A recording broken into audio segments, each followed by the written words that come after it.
This is a 2025 Ford Ranger XLT. And even though this truck was redesigned last year, they did make some notable changes for 2025. I borrowed this truck from Kengar Ford here in West Valley, Utah. Be sure to ask for Ken, this truck is available.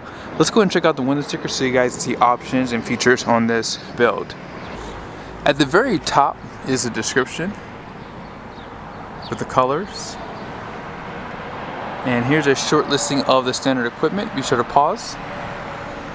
Down below this does have the 300A equipment group, and the 2.7 liter EcoBoost was $21.95. FX4 off-road was $1,095, and new for 2025 is this black appearance package. Running board $695, trailer tow package $495. Base price comes in at $39,495, and with destination at $1,595. This truck has a total MSRP of $45,965. Online it shows this truck did see a $200 price decrease for the 2025 model year, which is a good thing. Now on the front end, this does have standard LED high and low beam headlights. Your turn signals are going to be incandescent. Fog lights down below are LED projector style. You guys see there is a flow through in that front bumper. And they do paint the front end. You have that black out down below, black recovery hooks. And they do give you some black treatment to that grille, including the emblem right here. I do like the addition of the black appearance. I know some people are tired of it, but it looks good on this carbonized gray for sure.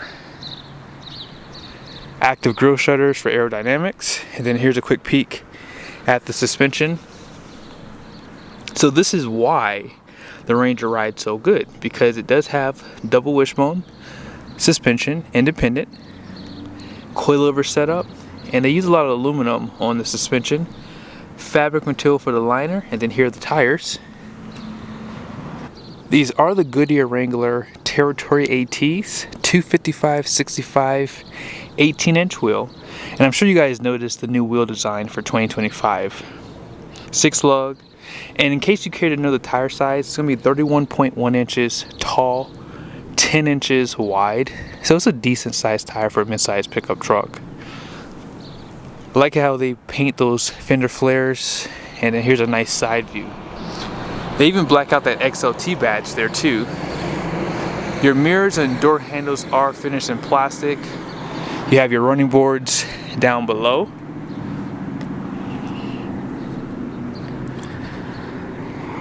Then here's that standard bed. Now I heard that there was talks of them bringing back the extended cab. Not sure if that's true or not, but just something to consider if they probably do it for the refresh maybe. Out back, disc brakes. They are vented too for cooling. And look at that, they do give you a liner, which is nice. E-coated frame. Then here's a quick peek at those leaves. That bottom one being a helper spring. Here's where we're going to fill up at. Regular fuel, 18.8 gallon fuel tank. And then out back, those taillights have LED and incandescent bulbs. Rear parking sensors, receiver hitch. They do provide a 7 and 4 pin for your trailer. LED lights for your license plate. And I like the blackout back here with the camera. This is assisted, and it does act as a workstation for that tailgate. You have 3 tie downs on each side. You have the lighting on both sides too, and it's in a good spot as well. 120 volt power plug, 400 watts. That is a manual sliding glass with defrost. And those look to be incandescent bulbs at the very top. Now just below the truck, 373 rear with the locker.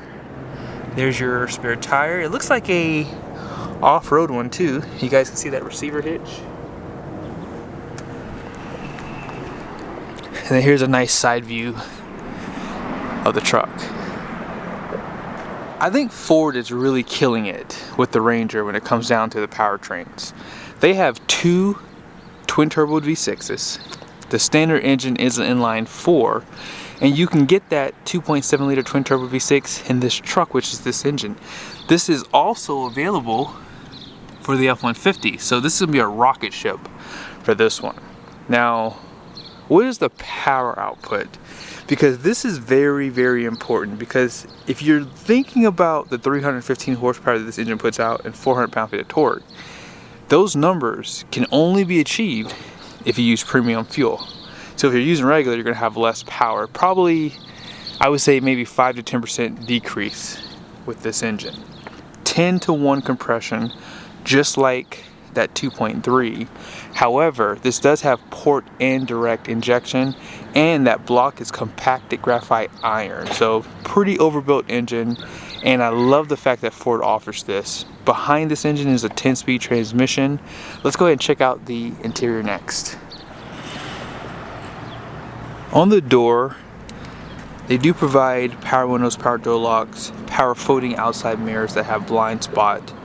And I like that they give you the soft touch here on the door where your arm's going to be resting. But most of this door, or really the majority of it's going to be plastic. Let's just call it what it is. Majority of it's plastic. Gray accent piece there. If you want power seats, that is available on XLT. It's going to cost you more money. I believe it's like $1,195. And it's just the equipment group upgrade. But they still provide great adjustments. You have lumbar support. The seat does pump up and down. Tilt and telescoping steering wheel. And overall, a decent design for the interior. Let's go ahead and check out the passenger side. They do provide a bottle holder in the door. And this seat does pump up and down on the passenger side. Grab handle right here. And this one doesn't give you the storage. I think you have to go up to a Lariat or a Raptor to get that storage there. But you still have the glove box down below. Open storage. And here's that center. On the roof, they do provide a light colored roof. And vanity. No light. They do have LED interior lights placed up here for your sunshades.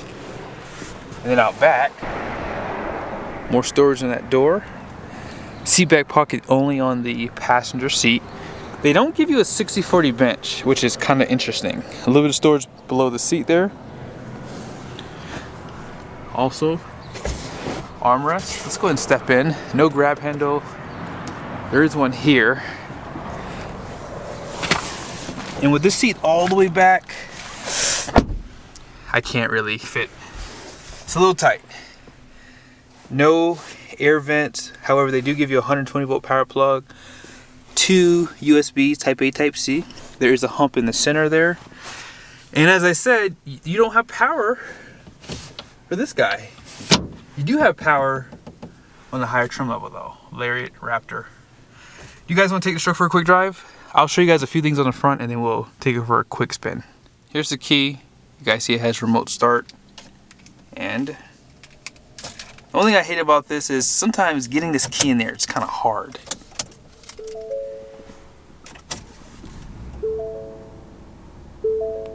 We have a 10.1 inch screen, 8 inch screen there. Here's some of the controls on the steering wheel. Here's the gear selector, has a gear limiter on here too, so if you want to shift it manually, you can. Also, here's your camera view for the reverse.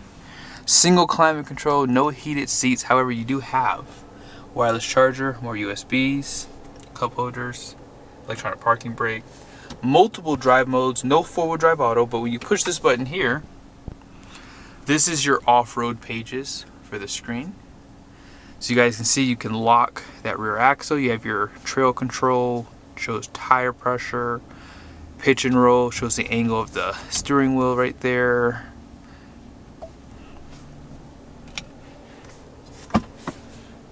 Volt power plug inside this area. And multiple drive modes. So they have normal, eco, ooh, all these menus are coming up. You have sport, tow haul, slippery, mud ruts, and sand. Now some of those you have to use for full drive. Let's go ahead and take it for a quick spin. I had a chance to drive the Ford Maverick, and one thing I love about these smaller trucks is if you do live in a city, you have a big truck and you just want something smaller to drive that's still a pickup, these are very easy to drive for sure. Turning radius, amazing. It's because it has a shorter wheelbase too. And having the 2.7, this is pretty peppy. I think some people will find this to be kind of fun to drive. I hate to say that about a mid-sized pickup truck, but when you give it a little bit of guts, those turbos spool up and it just launches. Now it would be kind of cool. I just did a video on a 5.0 F-150 regular cab. That would be kind of cool if they put that engine in here. Could you imagine a V8 sound with the Ranger? That would be kind of cool.